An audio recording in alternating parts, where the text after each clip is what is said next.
Vasinyati Devatas composed Lalitasahasranamas at her behest, and Hayagriva Swami, an incarnation of Vishnu, explained all these things so nicely and scientifically to Agastya.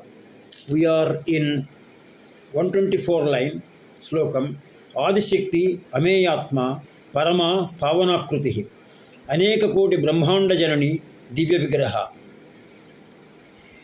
Adisakti means she is primordial. Why this name has come after Ramavani Savya Darshana Sevita?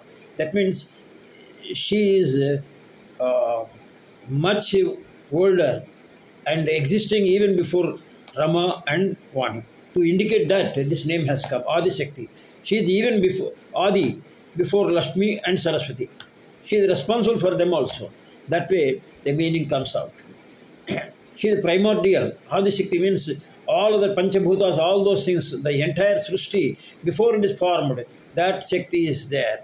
And that is Adisakti. So, Sri Om Adisakti Namaha.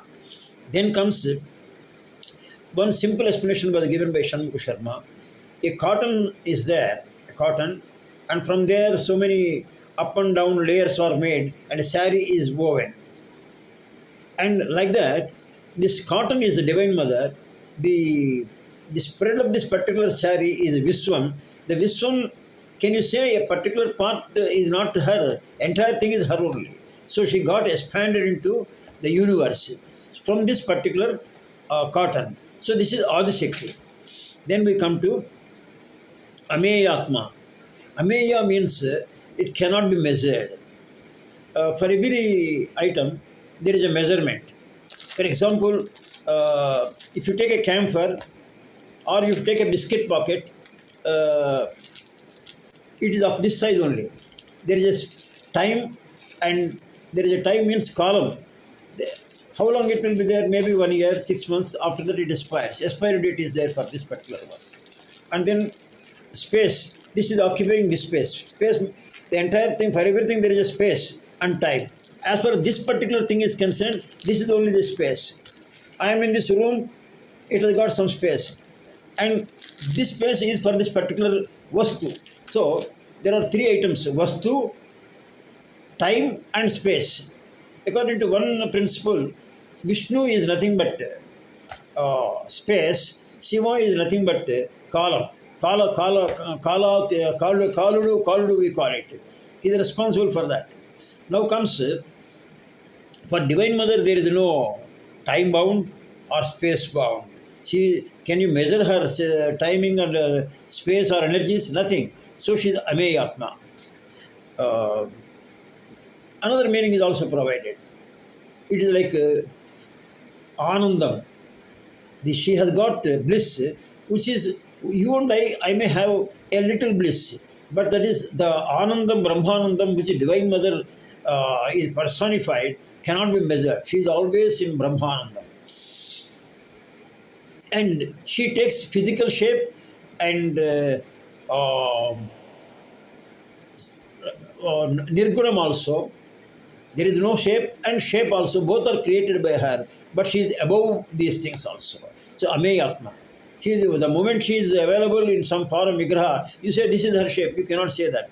She has taken for a purpose, for the devotee's satisfaction purpose. She is much beyond that. Then comes, here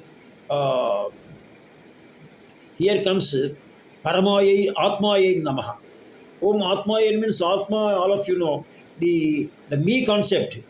When I say me, the word I, when you utter it, the consciousness of the me, from where it is emerging, that is from the soul, the Atma. So she is there in all Atmas, but she is above Atmas. In Bhagavad Gita it was mentioned, air and Akash, space, is there in you also. But do you say only that much only? No, she is above that. She is not confined to the one particular Atma. It is much beyond that. But she is in the Atma also at the same time. So Atma Yai Namaha. So that is why when we respect ourselves also, when we do Atma Pradarsanam, we call it, we are respecting the Divine Mother in us. That is the point. Then comes Aham Brahmasmi concept, I am Brahma, the concept comes from there only. And then Tat Vishnu Paramam Padamam, it was mentioned. That particular Parama means that is the ultimate place. Parama, Paramaya Namaha, we are coming into another name. Parama means Sarvotkrusta, that is the top. That is the place where you wanted to go ultimately. That place where all Pandits are looking into. It is mentioned in Vishnu Suktam also. Tat Padam Surayaha. That means all people are trying to see that particular Padam, that place, Parama. This Chaitanyam, which is there in the Shakti, ultimately you have to go to that particular ultimate area. That is Paramaya Namaha. She is superior to all. Another meaning is. Then comes Pavana Krutayai Namaha. Pavana Kruta means the minute you utter her name, you are blessed. All your sins are removed by her grace. But the only thing is, you may say we are all doing, but that with devotion, if you really utter with your tears coming from your eyes, there are some cases I know, I noticed it. A lady actually wept before the God day and night also for her son's marriage in my friend circle's cases. And the boy got a good girl. So the point is, the everybody is praying, but the devotion varies from person to person, and the time also has to come, of course. Then Aneka Koti Brahmanda Janani, all the universe has been embedded and it has come into her only, and it has been expressed by after the pralayam, and in the pralayam it is all in the form of seed form. It is in her only. So Brahma. So she is the mother for all the cosmos. Many cosmos are there. And then comes Om Divya Vigrahaya Namaha. Divya Vigraha, according to Dr. Suryanarayana Murthy, who is the author of this particular book, this I may introduce some other day. He mentions Divya means body, Vigraha means battle. She is responsible for the battle between Asura and Devas. That is good and bad qualities in us. They are continuously fighting in the consciousness, and the Divine Mother in our soul is telling, do this, don't be tempted by that, don't go, don't do. She is cautioning you many a times. That is one meaning. And she has got another meaning is she has got the divine body. Divine body means it is unlike the divine bodies of the deities. Hers is Divya Vigraha. Hers is much superior in that particular sense. And this is only the meaning, but my interpretation here, the last one, nothing much is there to be explaining. Here, even the Shankaracharya was telling, Bharatidhar Swami was telling once, the temples which we go, the Vigraha, don't think it is only a stone. That is sanctum sanctorium that was purified with the ghee and Veda mantras, that was installed with so many things, kalashas, and it has got a power is there in it. So there is in small miniature way, Divya Vigraha. So when you pray to that, when you go to Lord Venkateshwara or Vaishnavi Devi, the power is there. You can't say it is not there. Then some other informations. The general informations which I have not properly explained. This what it is Atma means. Atma means Nityam, Jnanam, Satyam, Jnanam, Aparichinnam, that is can't be divided. Apaurushayam, it has not been created by human beings. Siddha, it is not somebody prepared. It is already in that Siddha means already prepared form, it is there. The ocean, have you created? No. The buttermilk you might have prepared. But ocean you have not created. Sky you have not created. Like that, Swatantra, it is independent. Then Nirmala, it is pure. Nishkriya, there is no action. There is in a ocean, in the Pacific Ocean, there are no waves. So Nishkriya, Achyutam, there is no end to that particular one. It cannot be, there is no end to that particular one. Amaram, this is no death at all. and Niranjanam and Anandam.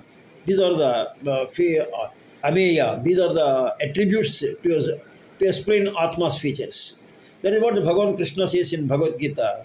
The Atma cannot be killed by any weapon or fire, like that it is mentioned. Then comes uh, this word Divya. Divya means Pradhana, Purusha, Avyakta, uh, Kala. All these things are uh, Pradhana means Prakriti, Purusha means Jiva, Avyakta means when they are not coming out, they are in the form of seed and then type. In Pralayam column, all these things are going away, and she is above all that. Above all that, this explanation is for Parama, which I didn't tell in the earlier point. So this is the extra information I have provided. That means our karma bijas are stored in that form. Whatever the good and bad karma you have done it, that will be in the seed form once we leave the body, and that will be coming out in the Pralaya column, after the Pralaya column, from the Divine Mother. So that is the idea of this particular one. So, what we can say, Adisakti Namaha, we may say Om. I have to repeat these things. Om Adisakti Namaha. You get some Shakti. Om Pavana Krutiye Namaha. The moment you utter her, you think that your sins are washed away. And here, let me. I located a book in my own library, which I got some benefits of this particular book. And of course, I am following Shanmukha Sharma. But here, his name is Dr. C. Suryanarayana Murthy. He is no more.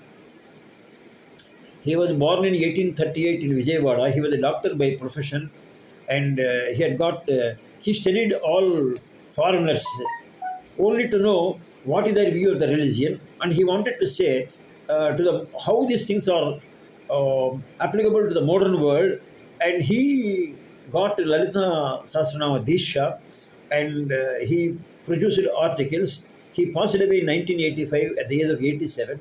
He wrote a book, this Lalitasahasranamam. This was published by Bharatiya Vidya Bhavan, Kolapati Munshi Mark Bombay, Dr. Chaganti Suryanarayana Murthy. I do not know whether it is available in the bookstalls nowadays. It's really, every line was properly explained. Great work. If you happen to get it, try to get this book. I was having the book, I read it once, but the same which I am trying to tell all of you, 80% it is covered so nicely. It is in English, so that it is permanently available to all your family members and your children and grandchildren also. Small book, worthwhile thing. Om Tassas.